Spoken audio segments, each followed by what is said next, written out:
سيد الأنبياء والمرسلين وعلى آله الطيبين وأصحابه الطاهرين سيد الأولين والآخرين وعلى آله وأصحابه وأزواجه وذرياته أجمعين. أما بعد فأعوذ بالله من الشيطان الرجيم. بسم الله الرحمن الرحيم. قل لا أسألكم عليه أجرا إلا المودة في القربى. قال الله تعالى في مقام آخر: إنما يريد الله ليذهب عنكم الرجس أهل البيت ويطهركم تطهيرا.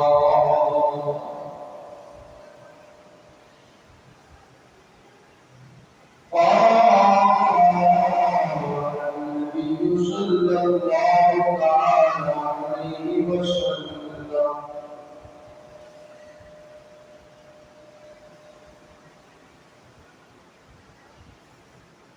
إن الحسن والحسين سيدا شباب أهل الجنة. أعوذ بالله صدق الله مولانا العظيم وصدق رسوله النبي الكريم الأمين. الصلاة والسلام عليك يا سيدي يا رسول الله وعلى آلك وأصحابك يا سيدي يا حبيب الله. الصلاة والسلام عليك يا سيدي يا نبي الله وعلى آلك وأصحابك يا سيدي يا خاتم النبيين. الصلاة والسلام عليك يا سيدي يا جد الحسن والحسين. حمد صلاة آپ حضرات کے سامنے قرآن مجید قرآن مجید کے دو مقام سے تلاوت کرنے کی شرف حاصل کیا. اللہ تبارک و تعالی کی رحمت سے دعا ہے کہ تبارک و تعالی ان آیات کا صحیح معنی و مفہوم بیان کرنے کی توفیق عطا فرمائے اور ہم سب کو اس پر عمل کرنے کی توفیق عطا فرمائے.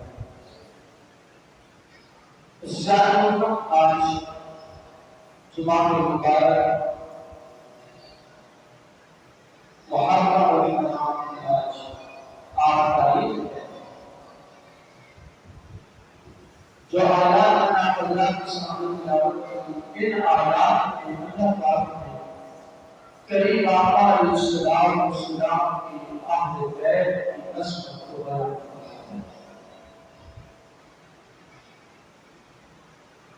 قرآن مجید کی روایت میں ارشاد فرمایا: قل لا أسألكم عليه أجرا إلا المودة في القربى. میرے کریم آقا علیہ السلام جس وقت دین اسلام کی تبلیغ فرمائی تو کچھ لوگوں نے کچھ باتیں بتا دے کر سرکار کی بات میں حاصل ہوئی. میرے کریم آقا علیہ السلام نے اس کے جواب میں ارشاد فرمایا کہ میں نے دین حق کا پیغام آپ لوگوں تک پہنچایا ہے. وہ اس وجہ سے نہیں پہنچایا کہ اس کا کچھ کر دو تو مال کی صورت میں فرمایا ہاں اتنا ضرور ہے لا اسألک علیہ اجرا، میں تجھ سے کچھ نہیں مانگتا، کوئی سوال نہیں الا المودۃ فی القربى، مگر یہ کہ تم سے یہ مانگتا ہوں کہ میرے اہل بیت کے ساتھ محبت کرو۔ ایک ہوتی ہے محبت، ایک ہوتی ہے مودت۔ محبت جو ہے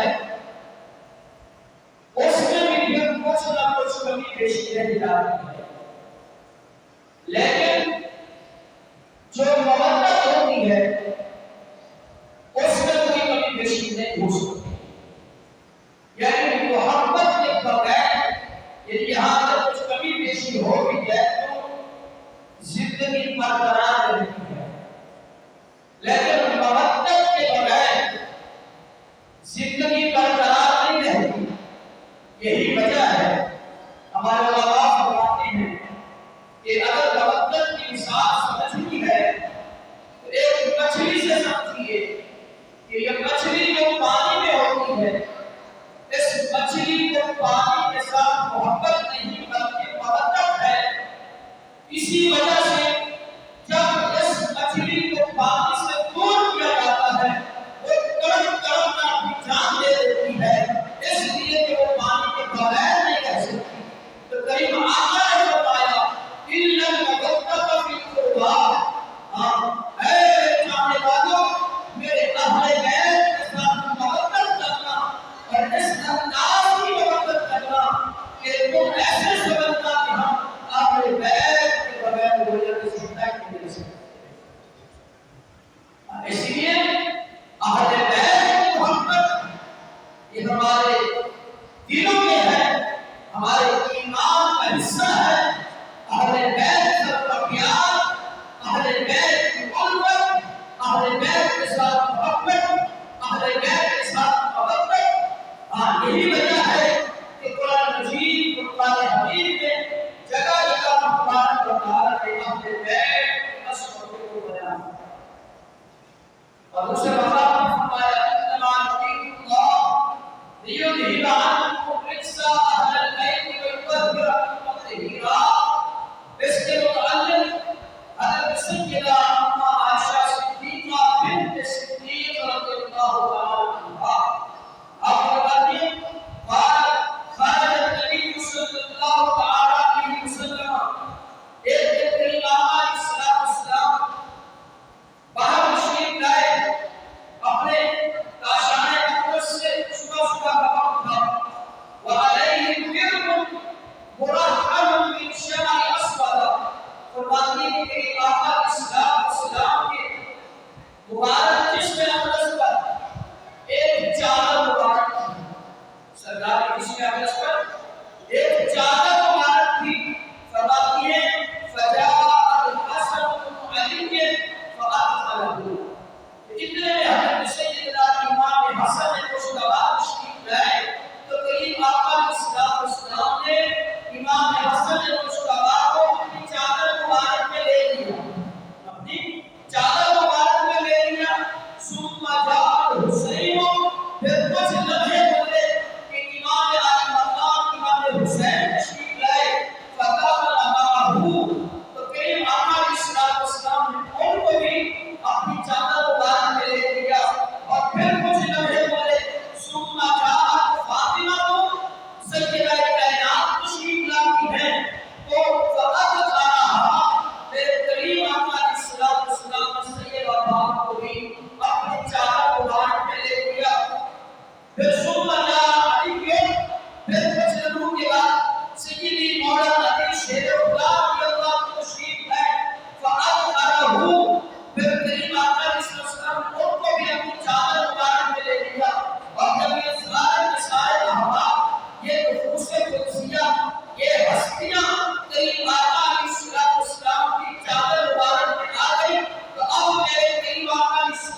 رکھیے گا کریم آقا علیہ السلام کی ناراضگی میں اللہ کی ناراضگی. اگر سرکار ناراض ہو گئے تو پھر رب ناراض ہو جائے گا. تو اس لیے محبت اہل بیت ان نفوس قدسیہ کے ساتھ محبت کا رشتہ چھوڑ کر ان کی محبتوں کو اپنے سینے میں جگہ دیں, ان کی محبتوں کا چراغ اپنے سینوں میں روشن رکھیں. انشاءاللہ یہ نفوس قدسیہ بھی ہم سے راضی ہو جائے گی اور رسول اللہ صلی اللہ علیہ وسلم بھی ہم سے راضی ہو جائیں گے اور رب الجلال بھی ہم سے راضی. اور یہ وہ ہستیاں ہیں کہ جن کے بارے میں میرے کریم آقا علیہ السلام نے خود ارشاد فرمایا. کریم آقا علیہ السلام ایک تشریف لائے اور کریم آقا علیہ السلام نے ایک کنویں پر کھڑے ہو کر خوب ارشاد فرمایا اور خوب ارشاد فرمایا کہ اے لوگوں ان قریب میں نے اس دنیا سے جانا ہے. سرکار نے کیا فرمایا؟ ان قریب میرا وصال پاک ہو جائے گا, ان قریب میں اس دنیا سے تشریف لے جاؤں گا. اس میں کوئی شک و شبہ کی بات نہیں ہے. ہر کسی نے جانا ہے تو ان قریب میں بھی اس دنیا سے چلا جاؤں گا. سرکار نے فرمایا کہ یاد رکھنا ان یاتی رسول ربی, سرکار نے فرمایا میرے پاس میرے رب کا قاصد آیا, اس نے مجھے خبر دی ہے کہ ان قریب میں اس دنیا سے چلے جانا ہے. وانا تارک فیکم اثر علیہ, کہ امام علیہ السلام نے فرمایا یاد رکھنا میں تمہارے درمیان دو چیزیں چھوڑ کے جا رہا ہوں. سرکار نے کیا فرمایا؟ دو چیزیں تمہارے درمیان چھوڑ کے جا رہا ہوں. کون سی ہے؟ فرمایا اول ہوگا ان میں سے پہلی, فرمایا کتاب اللہ تعالی, اللہ کی کتاب یہ قرآن. سرکار نے فرمایا تمہارے درمیان قرآن چھوڑ کے جا رہا ہوں. فیہ الہدی والنور, سرکار نے فرمایا اس قرآن میں تمہارے لیے ہدایت بھی ہے, تمہارے لیے نور بھی ہے. تمہارے لیے ہدایت بھی ہے اور تمہارے لیے نور بھی ہے. فَخُذُوا بِكِتَابِ اللَّهِ وَاسْتَمْسِكُوا بِهِ. کریم آقا علیہ السلام نے فرمایا یاد رکھنا اس کتاب کو مضبوطی سے تھام کے رکھنا, اس کتاب کے احکامات کی پیروی کرنا اور اس کتاب سے کبھی بھی اپنا رشتہ توڑنا نہیں ہے, بلکہ اس کتاب سے اپنا تعلق جوڑ کے رکھنا. جب تک اس کتاب کے ساتھ جڑے رہو گے, قرآن کے احکامات کے مطابق عمل کرتے رہو گے, اس احکامات کو تسلیم کرتے رہو گے, تو کبھی بھی راہ ہدایت سے بھٹک نہیں سکتے. اور جب بھی اللہ کے قرآن کا راستہ چھوڑو گے تو پھر یاد رکھنا تم گمراہ ہو جاؤ گے اور بددینوں کے دین ہو جاؤ گے. تو یاد رکھنا کتاب اللہ کا کام کتاب اللہ کے ساتھ وابستہ رہنا. اور پھر کریم آقا علیہ السلام نے فرمایا وَأَهْلُ بَيْتِي أُذَكِّرُكُمُ اللَّهُ فِي أَهْلِ بَيْتِي أُذَكِّرُكُمُ اللَّهُ فِي أَهْلِ بَيْتِي. کریم آقا علیہ السلام نے فرمایا میں تمہارے درمیان کو دوسری چیز ہے جو چھوڑے جا رہا ہوں, میرے اہل بیت. میرے اہل بیت کے بارے میں اللہ سے ڈرتے رہنا. میرے اہل بیت کے بارے میں اللہ سے ڈرتے رہنا. اللہ سے ڈراتا ہوں میں اپنی اہل بیت کے بارے میں. کیا مطلب ہوا کہ کہیں ایسا نہ ہو کہ میرے اہل بیت کی شان میں تم کہیں گستاخی کر بیٹھو اور پھر تم اپنا ایمان ضائع کر بیٹھو, اپنی عاقبت خراب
محبت ہوگی، جس کے دل کے اندر صحابہ اور اہل بیت کی محبت ہوگی، جب وہ قیامت کے دن رب تبارک و تعالیٰ اس کو داخلہ جنت عطا فرمائے گا۔ اگر وہ دنیا میں بڑھاپے کے عالم میں گیا تھا تو ان کے سردار صدیق اکبر فاروق اعظم ہوں گے، اور جو دنیا سے ان ہستیوں کے ساتھ محبت و مودت کرتے ہوئے گیا ہوگا اور وہ جوانی کے عالم میں دنیا سے چلا گیا ہوگا، تو فرمایا ان کے سردار سیدنا امام حسن مجتبی اور امام علی مقام امام حسین، حسنی حسین بن اور جوانوں کے سردار ہوں گے۔ وزیرات کا ذرا غور کیجیے، جن ہستیوں کا عالم یہ ہو، جن کا مقام اور مرتبہ یہ ہو، وہ ہستیاں جن کے لیے کریم آقا صلی اللہ علیہ وسلم اپنا ربا ہاتھ چھوڑ دے، وہ ہستیاں وہ نواسے جن کے لیے کریم آقا صلی اللہ علیہ وسلم اپنا دامن رحمت کھول دے، وہ ہستیاں جو کریم آقا صلی اللہ علیہ وسلم کی زلف اکبری کے ساتھ کھیلتے تھے، وہ ہستیاں جن کو میرے کریم آقا صلی اللہ علیہ وسلم اپنی زبان مبارک چھپایا کرتے تھے، وہ ہستیاں جن کو میرے کریم آقا صلی اللہ علیہ وسلم اپنے کاشان اقدس میں بٹھایا کرتے تھے، وہ ہستیاں جو میرے کریم آقا صلی اللہ علیہ وسلم کی گود مبارک میں پردہ چھپا کر کھیلا کرتے تھے، وہ ہستیاں جو میرے کریم آقا صلی اللہ علیہ وسلم کی نگاہ رحمت میں رہتے تھے، وہ ہستیاں جن کے متعلق میرے کریم آقا فرماتے ہیں، اے میری بیٹی فاطمہ میرے حسن و حسین کو رونے نہ دیا کرو، میرے حسن و حسین کو پریشان نہ ہونے دیا کرو، وہ ہستیاں کہ جن کے رخساروں کو میرے مصطفیٰ نے چوما ہو، وہ ہستیاں جن کی پیشانیوں کو میرے مصطفیٰ نے چوما ہو، وہ ہستیاں جن کی گردنوں کو میرے مصطفیٰ نے چوما ہو، تو یاد رکھیے گا پھر میدان کربلا میں وہ ثابت قدم نہ رہتی تو معاملہ ہوگا۔ تو زیدہ نظر یہی وجہ ہے کہ جس وقت امام علی مقام رضی اللہ تعالیٰ 10 محرم الحرام سے 1-2-4 دن پہلے آپ سواری پہ سوار ہوئے، کچھ دیر کے لیے آپ کی آنکھ لگی، اور آپ کی آنکھ لگی تو جیسے ہی آپ کی آنکھ کھلتی ہے آپ نے فوراً پڑھا الحمدللہ رب العالمین انا للہ و انا الیہ راجعون۔ آپ نے یہ 2 کلمات ایک ساتھ پڑھے تو حضرت علی بن حسین رضی اللہ تعالیٰ امام علی مقام کے رہتے جگر نے سوال کیا کہ حضور یہ آپ نے 2 آیات ایک ساتھ پڑھی ہے، الحمدللہ رب العالمین اور انا للہ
اور یہ قافلہ حسینی جس وقت کربلا کی سرزمین پہ پہنچا تو یاد رکھیے گا یہ دین اسلام کی سربلندی کے لیے پہنچا تھا، دین اسلام کو بچانے کے لیے پہنچا تھا، اور یہ مجبور نہیں تھے۔ اور یہ ان کو یہ نہ کہا جائے کہ وہ کچھ کر نہیں سکتے تھے، نہیں، سب کچھ کر سکتے تھے، سب کچھ کر سکتے تھے۔ جب حضرت ابراہیم علیہ السلام کے لخت جگر کو پیاس ستاتی ہے تو وہ لخت جگر زمین پر ایڑی رگڑتے ہیں تو رب تبارک و تعالی نے پانی جاری فرما دیا۔ آج صدیاں گزر چکی ہیں، وہ زمزم کا پانی آج بھی امت مصطفیٰ کے لیے ایک رحمت بنا ہوا ہے۔ اگر میرے امام عالی مقام چاہتے یا امام عالی مقام کے لخت جگر سیدی علی اصغر چاہتے تو زمین پر ایڑی رگڑتے تو زمین پانی نکال دیتی، لیکن کیوں نہیں کیا یہ سب کچھ؟ اس لیے نہیں کیا کہ میرے رب کی رضا اسی میں تھی، تو رب کی رضا کو تسلیم کرتے ہوئے اپنی قربان میں پیش کر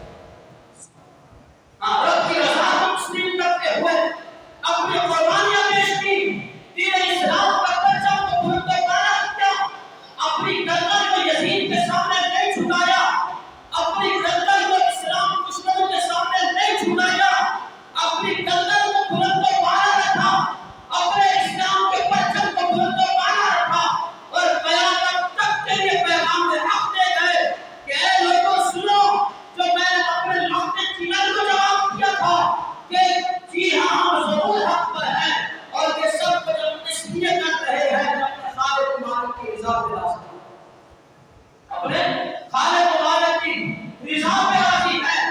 تو یہی وجہ ہے وہ خالق مالک کی رضا پہ راضی تھے تو اللہ تبارک و تعالی نے ان کو یہ مقام اور ان کو یہ مرتبہ ان کو یہ عظمت عطا ہو رہی ہے۔ اسی لیے ہم کہتے ہیں کہ واہ حسین تمہاری عظمت کو سلام، واہ حسین تمہاری عظمت کو سلام کہ تم نے اپنا سب کچھ قربان کر کے دین اسلام کے پرچم کو بلند و بالا رکھا۔ تو آج آپ کی قربانی کا سکتا ہے کہ روئے زمین پر آج آزاد بھی سلامت ہے، آج رب کا قرآن بھی سلامت ہے، آج دین اسلام بھی سلامت ہے، اور آج آپ کے غلام بھی سلامت ہے۔ تو یہ سب کچھ کیا ہے؟ اس کے پیچھے آپ کا خون ہے، عزیزان وطنی، امام عالی مقام کے خون کی برکت ہے کہ آج دین اسلام میرا پوری آب و تاب کے ساتھ کھڑا ہے۔ یہ میرے 23 امام علیہ السلام کے اس خاندان کی وہ قربانیاں ہیں جو قیامت تک کے لیے دین اسلام کو ایک زندگی بخش گئی ہے، اور ایسی زندگی انہوں نے بخشی ہے کہ قیامت تک کے لیے جو دین اسلام کے پرچم کو جھکا نہیں سکتا، قیامت تک کے لیے یہ پرچم گر نہیں سکتا۔ یہ رسول اللہ صلی اللہ علیہ وسلم کی محنت کا پرچم ہے، یہ پرچم میرے نئے امام علیہ السلام کے اصحاب کی محنت کا پرچم ہے، جو انہوں نے محنتیں کر کے اس پرچم کو بلند کیا۔ یہ پرچم جو بلند ہونے والا ہے یہ سیدی امام عالی مقام نے کربلا کی سرزمین پہ بلند کیا ہے، اور آج تک یہ پرچم اسلام بلند ہو رہا ہے۔ تو ہم اہل سنت کے اس انداز سے اہل بیت کی عظمت کو بیان کرتے ہیں، ہم کہتے ہیں کہ واہ حسین تمہاری عظمتوں کو سلام ہے کہ تم نے یزیدیت کو پاؤں کے نیچے ہون کر پرچم اسلام کو بلند و بالا کیا ہے۔ تو اسی لیے امام حسن نے فرمایا، سید اعلیٰ حضرت کے بھائی جو ہیں وہ فرماتے ہیں کہ بے ادب گستاخ فرقے کو سنا دے اے حسن، بے ادب گستاخ فرقے کو سنا دے اے حسن، یوں کہا کرتے ہیں سنی داستان اہل بیت، ہم ہے حسین والے نہیں ہیں، ہم واہ حسین والے، ہم واہ حسین والے ہیں، ہم ہے حسین والے نہیں ہیں کہ وہ کچھ کر نہیں سکتے تھے، وہ سب کچھ کر سکتے تھے، لیکن اللہ اور اس کے رسول کی رضا پہ راضی ہوتے ہوئے انہوں نے اپنا سب کچھ قربان کیا۔ تو اسی لیے ہم کہتے ہیں کہ بے ادب گستاخ فرقے کو سنا دے اے حسن، یوں کہا کرتے ہیں سنی داستان